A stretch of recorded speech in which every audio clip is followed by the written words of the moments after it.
भाई दिल्ली के जो लहंगे वाले उनको अपने चेहरे पे इतना कॉन्फिडेंस है, एक तो लड़के लोग लहंगे दिखाते हैं, मुझे उससे कोई प्रॉब्लम नहीं है। हराम जाते लहंगे अपने ऊपर ट्राई कर मंगलवार का दिन आज भी मुझे वो भयानक चेहरा याद है भाई, इतना ऑरेंज सा टीका, यहाँ मस्सा है, लाल लहंगा, लाल भी नहीं भाई, चटक लाल नहीं होता, चिरमिराता लाल, मतलब एकदम आप ही जहाँ कलर मैडम आप ही वाला कलर था, एकदम चुड़ैली लाल भाई। उसने यूं करके ओढ़ा और मेरे पास आके कह रहा ब्रदर, मेरी तो आत्मा बाहर आ गई। मैंने कहा, कह रहा कैसा लग रहा हूं? मैंने भाई साहब हिराना पिक्चर की चुड़ैल लग रहे हैं। कह रहा ध्यान से देखो मुझे, मैंने आंखों को बवासीर हो जाएगी भाई। कह रहा आप ऐसे कैसे कह सकते हो? शादी वाले दिन इस जोड़े में आपकी फाइनेंसी भी ऐसी लगने वाली। मैंने भूतनी के फाइनेंसी क्या होता है यार? फेयन से होता है। बहुत ज्यादा दिमाग खराब हो जाता है यार। एक बार मेरे स्कूल वाले, हम लोग जब बच्चे थे तो जू लेके गए थे, ऐसे पूरा लाइन में ही लगवा के ले गए और लाइन में ही लगवा के ले, जानवर देख ही नहीं पा रहे हम। एक बंदा बीच में लाइन तोड़ के भाग गया, डायरेक्ट बस के पास आया 2 घंटे बाद। मैम ने पूछा तुम्हें कहा था ना कि झुंड में रहना है? वो बोलता है झुंड में तो सुअर आते हैं, शेर अकेला ही आता है। उसके बाद दोस्तों हम सब सुअरों ने मिलके शेर को जो मार खाते हुए देखा है, पहली बार किसी शेर को बकरी की तरह मिमियाते हुए देखा मैंने। मुझे ऐसा लगता है हर लड़की का सपना सा ही हो गया है कि किसी दिन मुझे 2.5 लाख की चीज 2,500 में मिल जाए, दुकानदार नंगा घर जाए, बच्चे गिरवी रख दे वो अपने, पर मैं अपनी सहेली को बता सकूं देख काट लिया बार्गेनिंग करके। क्योंकि हम लड़के नहीं कर पा रहे हैं बार्गेनिंग, हमसे हो ही नहीं पाती, हमारी ना ईगो आड़े आ जाती है। तुम देख लो कभी हम दुकान पे जाएं कि भैया थोड़े कम कर लो ना, और दुकानदार बोल दे जब जेब में पैसे नहीं तो आता क्यों है?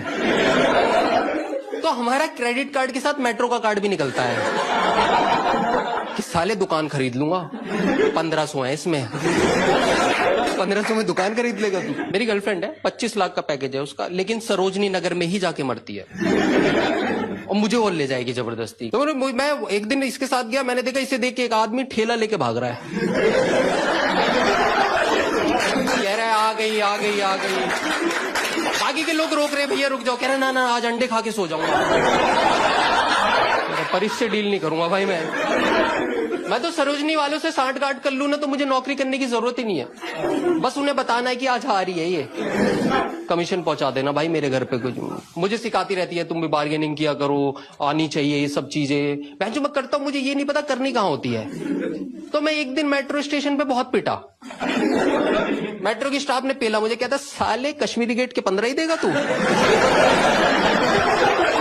मुझे ऐसा लगता है हर लड़की का सपना सा ही हो गया है कि किसी दिन मुझे 2.5 लाख की चीज 2,500 में मिल जाए, दुकानदार नंगा घर जाए, बच्चे गिरवी रख दे वो अपने, पर मैं अपनी सहेली को बता सकूं देख काट लिया बार्गेनिंग करके। क्योंकि हम लड़के नहीं कर पा रहे हैं बार्गेनिंग, हमसे हो ही नहीं पाती, हमारी ना ईगो आड़े आ जाती है। तुम देख लो कभी हम दुकान पे जाएं कि भैया थोड़े कम कर लो ना, और दुकानदार बोल दे जब जेब में पैसे नहीं तो आता क्यों है? तो हमारा क्रेडिट कार्ड के साथ मेट्रो का कार्ड भी निकलता है कि साले दुकान खरीद लूंगा, 1500 है इसमें, 1500 में दुकान खरीद लेगा तू। मेरी गर्लफ्रेंड है, 25 लाख का पैकेज है उसका, लेकिन सरोजनी नगर में ही जाके मरती है और मुझे और ले जाएगी जबरदस्ती। तो मैं एक दिन इसके साथ गया, मैंने देखा इसे देख के एक आदमी ठेला लेके भाग रहा है, कह रहा है आ गई आ गई आ गई। बाकी के लोग रोक रहे, भैया रुक जाओ, कह रहे ना ना आज अंडे खा के सो जाऊंगा। पर इससे डील नहीं करूंगा भाई मैं तो सरोजनी वालों से सांठ गांठ कर लूं ना तो मुझे नौकरी करने की जरूरत ही नहीं है। बस उन्हें बताना है कि आज आ रही है ये, कमीशन पहुंचा देना भाई मेरे घर पे। कुछ मुझे सिखाती रहती है तुम भी बार्गेनिंग किया करो, आनी चाहिए ये सब चीजें। मैं जो मैं करता हूं मुझे ये नहीं पता करनी कहाँ होती है। तो मैं एक दिन मेट्रो स्टेशन पे बहुत पिटा, मेट्रो की स्टाफ ने पेला मुझे, कहता साले कश्मीरी गेट के 15 ही देगा तू। जॉब कहीं भी तुम लेने जाओ ना तो आजकल एक्सपीरियंस मांग रहे हैं, मैं इंटरव्यू के बेसिस पे दे दूं ना भाई। और एक्सपीरियंस वर्ड की इतनी आदत पड़ गई है ना इन्हें। मैं कॉलेज प्लेसमेंट में बैठा था, मेरे से कह रहा एक्सपीरियंस बताओ। कॉलेज प्लेसमेंट है ये, यहाँ क्या एक्सपीरियंस? ये सामने वाली बिल्डिंग बनी है, सरियड हुए इसमें मैंने। कॉलेज के बच्चे का क्या एक्सपीरियंस है? रोल बना लेता हूँ, इससे ज्यादा थोड़ी है कुछ। और कितने दोगले हैं ये इंटरव्यूअर, कितने दोगले। यही बंदा अगर शादी के लिए लड़की देखने जाए तब नहीं चाहिए इसे एक्सपीरियंस, तब इसे फ्रेशर चाहिए। पूछना भाई तू लड़की से कि आपने पिछली कंपनी क्यों छोड़ी, तब बताएगी वो छोटी थी। मेरा सपना था, मैं हमेशा फॉरेन में रहना चाहता था, पर गरीबी एक ऐसी चीज होती है। पर मैंने मेहनत की, और आपको एक चीज बता दो, किसी चीज को अगर दिल से चाहो तो पूरी कायनात को घंटा कोई फर्क नहीं पड़ता। तो मैं गरीब ही रहा, गरीबी की वजह भी मैं ही हूं। मैंने जोमेटो डाउनलोड किया, उसमें ना कोई भी फूड कॉम्बिनेशन अपनी पसंद का खा ही नहीं पा रहा हूं, क्योंकि सिर्फ पहला आइटम होता है मेरी पसंद का और दूसरा आइटम होता है जोमेटो की पसंद का, क्योंकि इन्होंने कूपन कोड्स निकाले हुए हैं और नेक्स्ट आइटम आप वही ऐड करते हो जो उस कूपन कोड के अकॉर्डिंग फिट बैठता है। ट्राई करना, मुझे ये खाना आपने ऐड करा, नीचे नोटिफिकेशन आ जाएगा, 20 रुपए कुछ छोड़ देना, 80 रुपए ऑफ कर देंगे। और उसको देखने के बाद आप कितने ही अमीर क्यों ना, आप गधों की तरह आधे आधे घंटे तक वो 20 रुपए वाला आइटम ढूंढ रहे हो। इतना खो जाते हैं ना हम ढूंढने में, 30 वाला दिखता वो भी नहीं लेते, 20 का ही लेंगे। ऐसे ऐसे कॉम्बिनेशन मंगाया, आप यकीन नहीं करोगे। एक दिन डिलीवरी बॉय आया, उसने बेल नहीं बजाई, गेट में लात मारी। मैंने खोला, मैंने कहा क्या हुआ? कहता सर आपको शर्म आनी चाहिए, वर्जन मोहितों के साथ रोटी।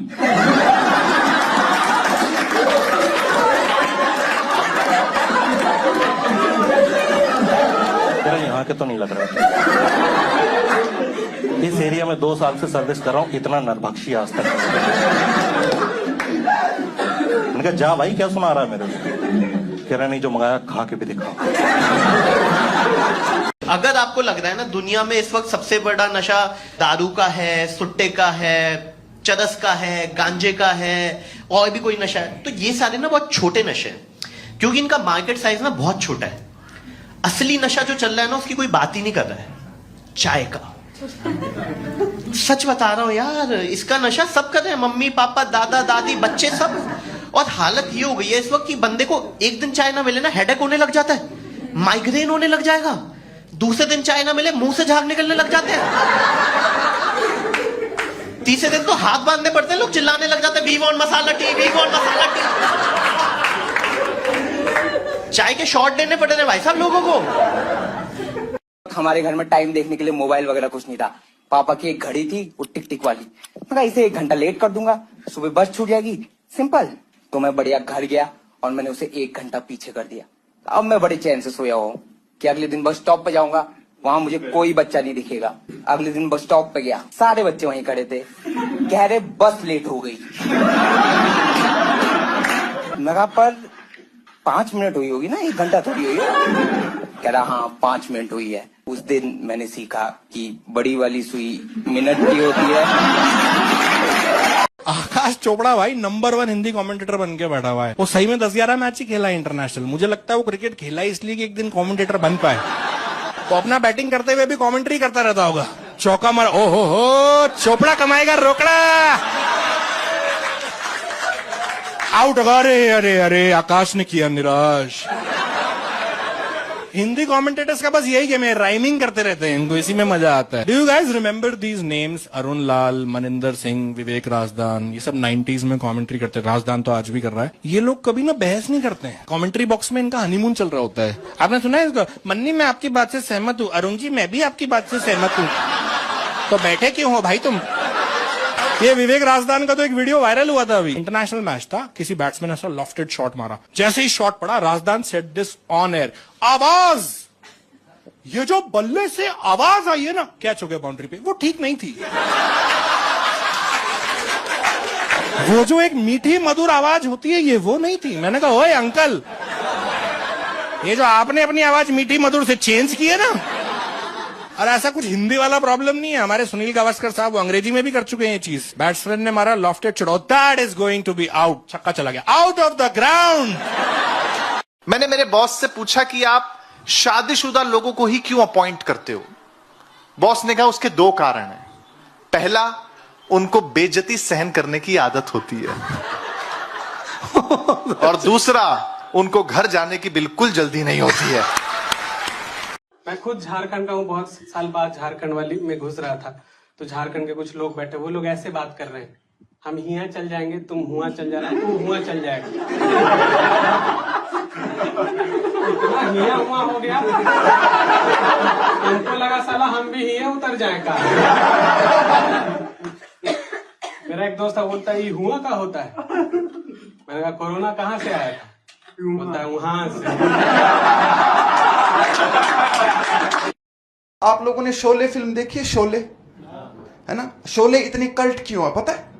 क्योंकि वो दो बेस्ट फ्रेंड की कहानी है, जय और वीरू।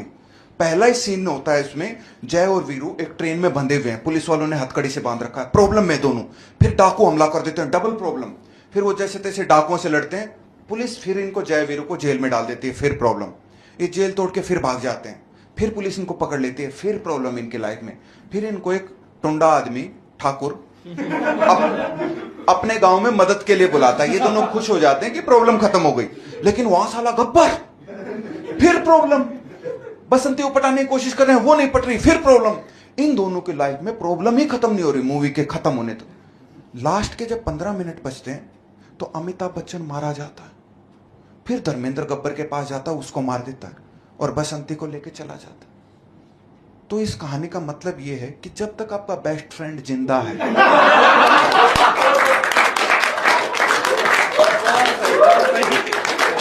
तो आपकी जिंदगी से भाई साहब प्रॉब्लम खत्म नहीं हो सकती।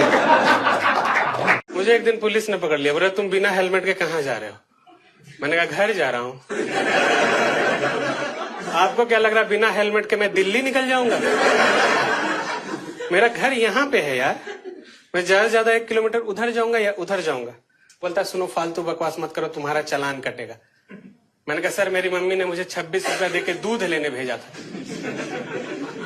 आपको लगता है मेरी इतनी औकात है मैं आपसे चालान कटवा लूंगा? बोलता गाड़ी रखो और अपने पापा को बुला के लाओ। मैंने कहा सर मेरे पास 26 रुपया, पापा को तो 12 देके उधर नमक लाने भेजा। तुम्हारे घर में एक साथ सामान नहीं खरीद रहे क्या? मैंने कहा सर करप्शन ज्यादा हो जाता है, पापा बीड़ी पी जाते हैं और मैं तो गुटखा खाता हूं सर। बोलता तुम्हारे घर में सबसे ज्यादा पैसा किसके पास है? मैंने कहा दादी के पास है, और मैं चाहता हूं कि आप दादी से पैसे निकलवाओ, क्योंकि जिस औरत से 40 साल में हम पैसे नहीं निकलवा पा रहे हैं, आप उसका चालान काट लोगे?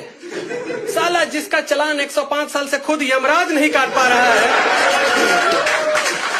उनका चालान आप काट लोगे। और मान लो आपने उनसे पैसे निकलवा भी लिए तो चला नहीं पाओगे। मेरी दादी के पास इतने काले और पुराने नोट हो गए हैं कि अभी आरबीआई वालों ने लेने से मना कर दिया। बोल रहे हैं ये धारक को 10 रुपए देने का वचन ताम्र पत्र में कौन दे रहा है? वो नोट इतने पुराने हैं उसमें गांधी जी के बाल हैं। मैं उतरा दिल्ली स्टेशन पे, वो न्यू दिल्ली, ऑटो वाले नहीं आए थे क्या बनाने के लिए? कहाँ जाना? मैं पहाड़गंज जाना है। बोलता है 900 रुपये लगेगा। मैं भी स्मार्ट आदमी हूँ सर, मैंने कहा नया आदमी समझा क्या, 850 दूंगा। बाद में पता चला 850 मीटर ही है वहां से। बट काफी ईमानदार लोग हैं न्यू दिल्ली में, उन्होंने मुझे रियलाइज नहीं होने दिया कि मेरा कट चुका है। पहाड़गंज ले जाने के लिए 2 बार नोएडा से घुमा के लाया है। मैंने कहा भैया ये इंडिया गेट बार बार क्यों आ रहा है? बोलता है ये वो इंडिया गेट था, ये गेटवे ऑफ इंडिया है। मैंने कहा वाह भैया 900 रुपया में दिल्ली से मुंबई ले आया आप। 3 महीने पहले मेरी बहन की शादी हुई है, और बताओ हमने उसके रिश्ते कहाँ कहाँ नहीं ढूंढे। एक बार को तो मैं अंडमान निकोबार गया था कि हमारी बहन जाए वापस ही ना आए। पर गाइस जितना हमने उसका बुरा चाहा उतना बुरा हमारा ही हुआ। जो फाइनली उसको लड़का समझ में आया, मैं कैसे बताऊं, हमारे घर से वो 50 मीटर दूर भी नहीं रहता। कैसे बताऊं, विदाई में हमने गाड़ी में धक्का लगाया, वो पहुंच गई, भाई। ड्राइवर ने बोला कहां चलना है, मैं कहा यहीं तक चलना था। मुझे डांट रहा है वो बंदा, कह रहा भाई साहब 10 साल से कर रहा हूं विदाई, 10 साल से, ये पहली विदाई न्यूट्रल गियर पे करी है। मैं पैसे देने के बाद उसे जस्टिफाई कर रहा हूं। मैंने कहा भैया आप समझो ना, वो ना शादी के एल्बम में अच्छा लगता जाता वो शॉट। उतने में वीडियोग्राफर आया, कह रहा सॉरी मैं कैप्चर ही नहीं कर पाया। क्या जब तक मैंने कैमरा ऊपर किया आपकी बहन जा चुकी थी।